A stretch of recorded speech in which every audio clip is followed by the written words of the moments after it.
एक बार फिर से आप सभी का स्वागत है मित्रों। आज हम बात करेंगे एडमिशन्स के बारे में।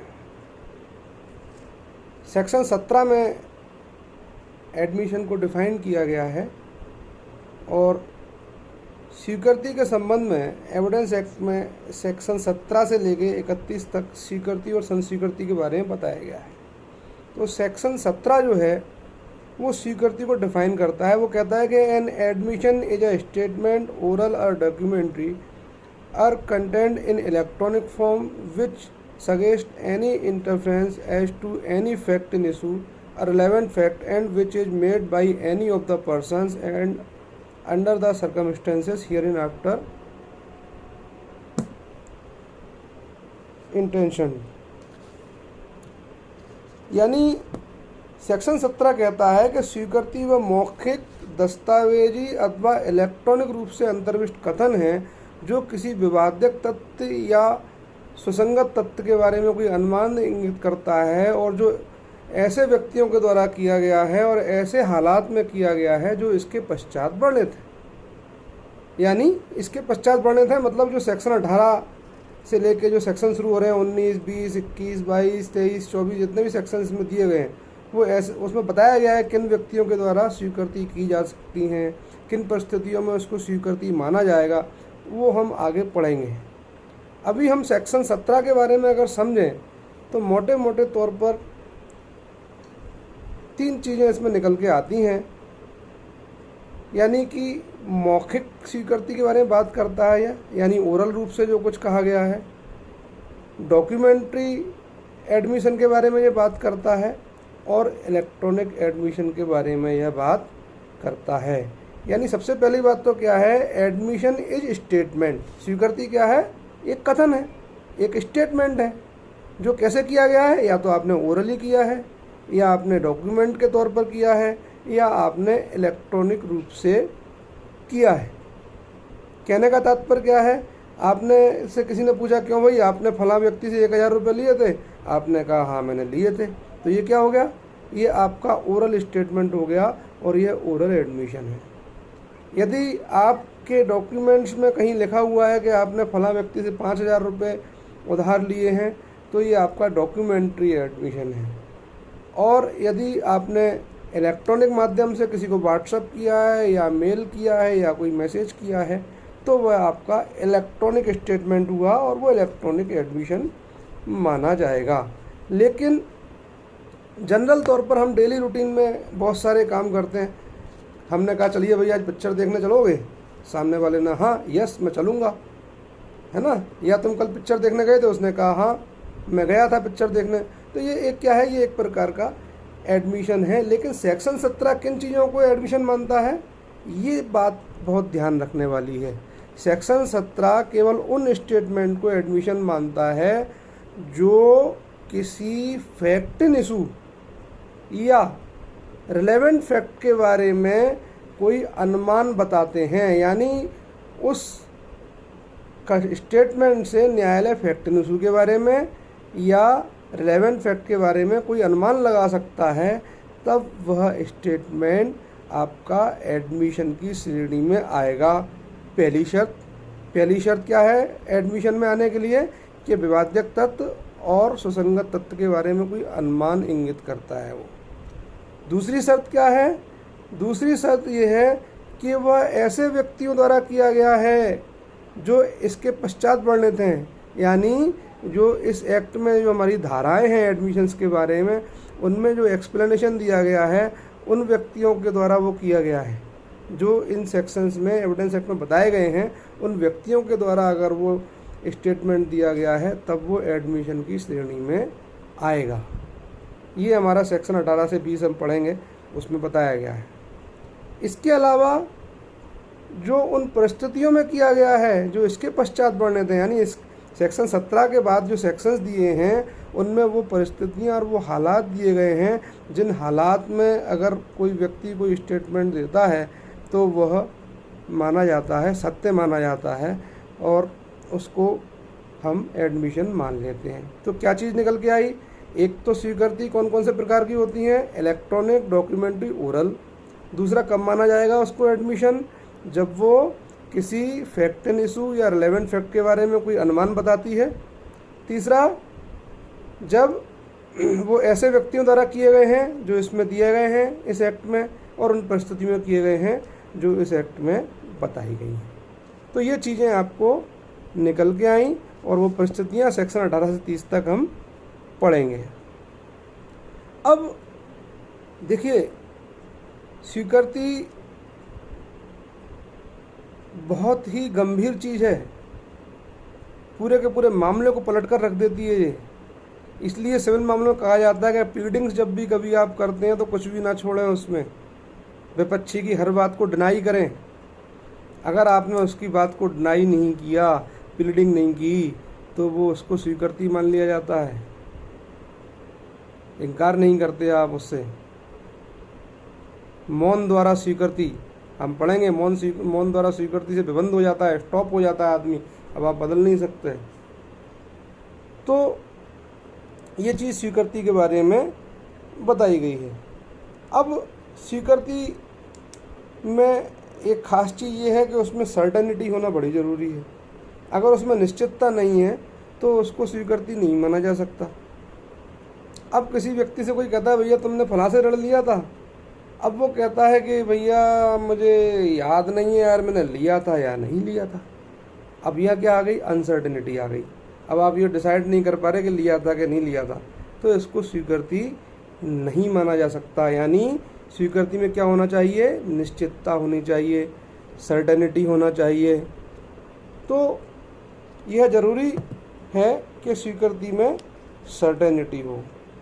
अब देखिए, अब हम जब सेक्शन 31 पढ़ते हैं तो सेक्शन 17 जब आप पढ़ेंगे तो उसके साथ हमेशा सेक्शन 31 और सेक्शन 58 को भी आप अवश्य पढ़ें, क्योंकि ये एक दूसरे से कनेक्टेड सेक्शन है।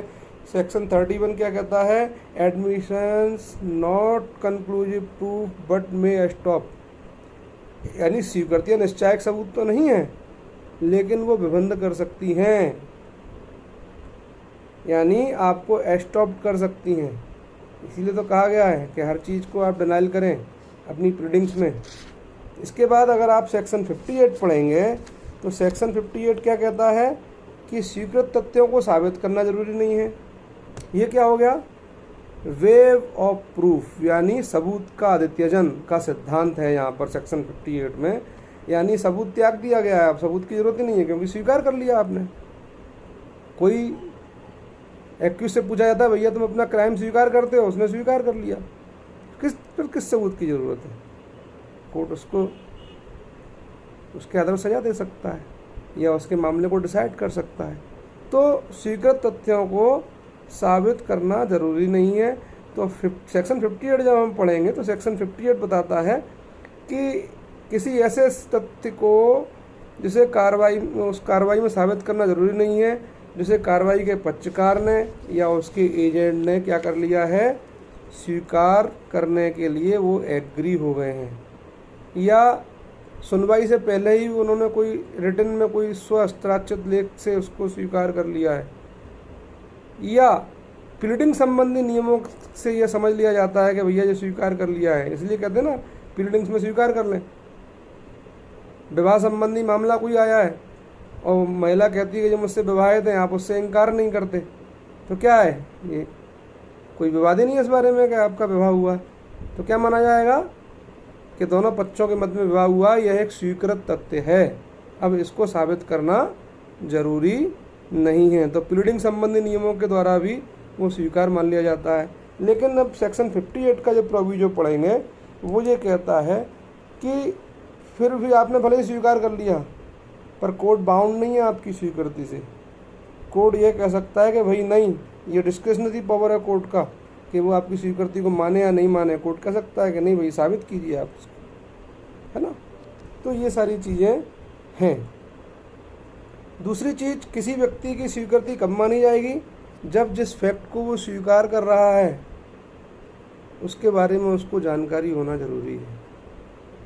कागज़ के अंदर क्या लिखा है या जाने बिना अगर किसी के आपने साइन करा लिए हैं तो वो कागज़ स्वीकृति नहीं माना जा सकता। इसलिए कहते हैं किसी पर्दानसीन महिला से अगर आप हस्ताक्षर लेते हैं तो इसको साबित करने का भार आपके ऊपर है कि उस कागज़ के बारे में, उन परिस्थिति के बारे में आपने उसको सब कुछ समझा दिया था। तो ये सारी चीज़ें हैं जो ध्यान रखने वाली बात है। सेक्शन 58 हमने पढ़ी लिया, जो वेव ऑफ प्रूफ के बारे में बताता है कि एडमिशंस है तो वेव ऑफ प्रूफ वहाँ साबित करना ज़रूरी नहीं है। स्वीकृति उसको करने वाले व्यक्ति के हित के विपरीत होती है। भाई एक सिद्धांत है ना कि कोई व्यक्ति अपने हित के बारे में कभी झूठ क्यों बोलेगा।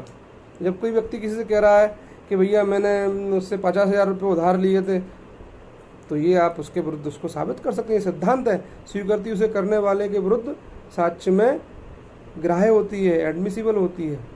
कोई व्यक्ति को कहेगा क्या इस बात को कि मैंने उसका मर्डर किया है, झूठ बोलेगा? किसी से नहीं बोलेगा ना। तो उसके विरुद्ध उसको उसके एडमिशंस को ग्राह्य किया जा सकता है। दूसरा, स्वीकृति जो है, जब कभी ये, इस बात को भी ध्यान रखिए आप लोग, जब कभी ये क्रिमिनल मामलों में होती है तो हम इसको कन्फेशन कहते हैं, संस्वीकृति, और सिविल मामलों में होती है तो हम इसको स्वीकृति कहते हैं। तो करने वाले व्यक्ति के विरोध में भी उसको ग्राह्य किया जा सकता है। जैसे मान लीजिए एक व्यक्ति मिस्टर ए मिस्टर बी पर केस लेकर आए कि भैया इस पर मेरे 50,000 रुपये की वसूली के लिए केस लाया हूँ, इस पर मेरा ये पैसा उधार है। अब बी के बही खाते या उसकी डायरी या अकाउंट बुक क्या कहती है कि हाँ भैया मैंने 50,000 रुपये उधार लिए थे। तो ये क्या है? ये एडमिशन है और इसके विरुद्ध एविडेंस में लिया जा सकता है। तो स्टेन एक केस लॉ है, स्लेट लेरी बनाम पूले। इसमें न्यायाधीश बैरन पार्क ने कहा कि जो कुछ भी कोई पक्षकार कहता है वह उसके विरुद्ध साक्ष्य होता है, तो उसके सत्य होने की उपधारणा की जा सकती है। अब कितने प्रकार की स्वीकृतियाँ होती हैं? स्वीकृति देखिए, जो फॉर्मल और जुडिशियल एडमिशंस होते हैं। जुडिशियल एडमिशंस कौन से होते हैं? जो न्यायालय के सामने किए जाते हैं, उसको हम न्यायिक स्वीकृति कहते हैं। और जो न्यायालय के सामने न किया जाए उसको क्या कहते हैं हम? Extra judicial admission. न्यायिकेतर, वो न्यायालय के बाहर की गई है ना। वही जब क्रिमिनल मामलों में होती है तो हम उसको एक्स्ट्रा जुडिशियल कन्फेशन कहते हैं, जो न्यायालय के बाहर किया गया है। न्यायालय में किया गया है तो उसको हम जुडिशियल कन्फेशन कहते हैं। तो जो स्वीकृति न्यायालय में की जाती है उसको हम प्रारूपिक स्वीकृति यानी फॉर्मल या जुडिशियल एडमिशन भी कहते हैं। इस चीज़ को ध्यान रखना है।